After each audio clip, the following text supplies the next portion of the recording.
So moving on, you probably want to take notes, right? If you take a course or you watch some lesson, then you probably want to take notes.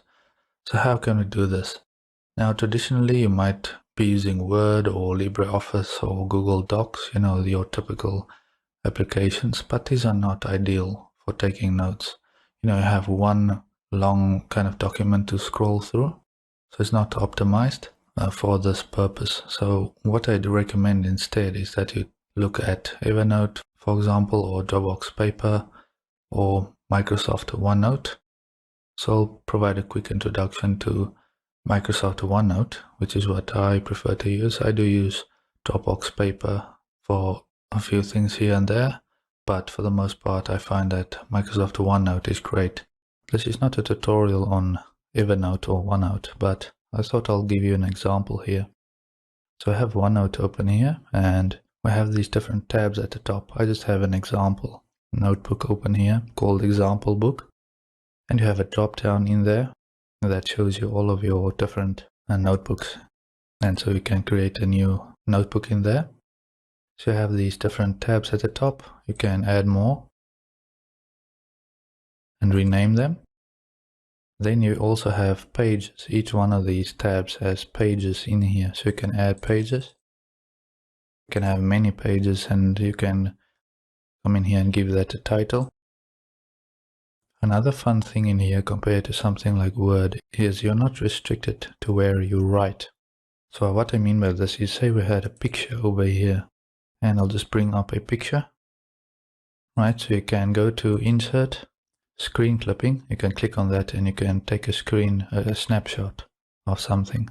So in this case, I already went ahead and captured something and copied that to the clipboard. So I'll just right click and say Paste. And then you can left click and hold and drag this around wherever you want. In word processing software, it's often difficult to work with this as freely as you want, right?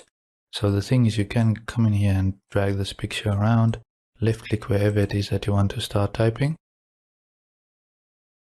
and then you can type that text right there. And again, you can drag your pictures around, you can drag your text around wherever you want it in here.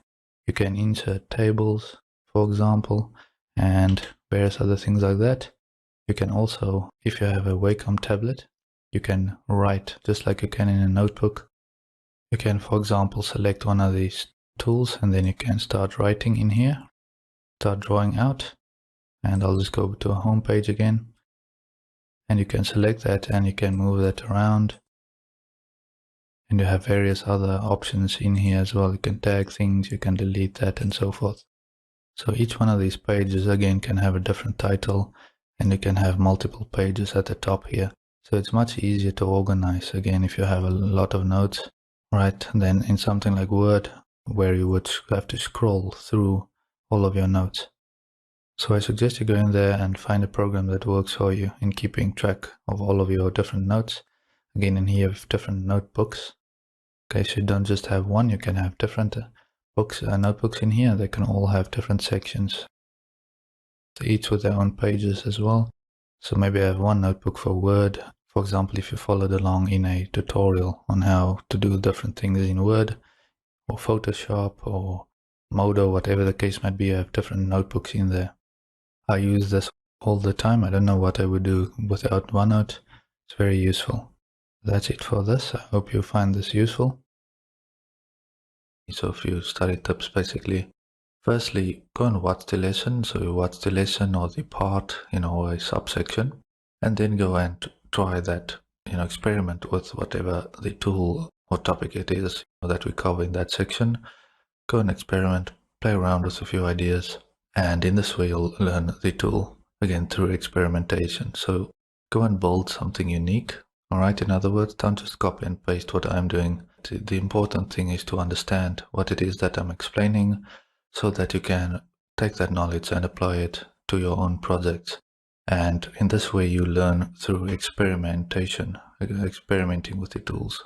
The thing is, if you just copy from a tutorial directly, right, and you use that to maybe go and do a render or something, and you take that and apply to a studio, they're probably going to recognize that from some tutorial. I watched a presentation recently that talked about that. where they have 100 applicants, right? And then you see some kind of a pattern where it's fairly obvious that the guy basically just did a tutorial, put that in his reel, and then applied with that.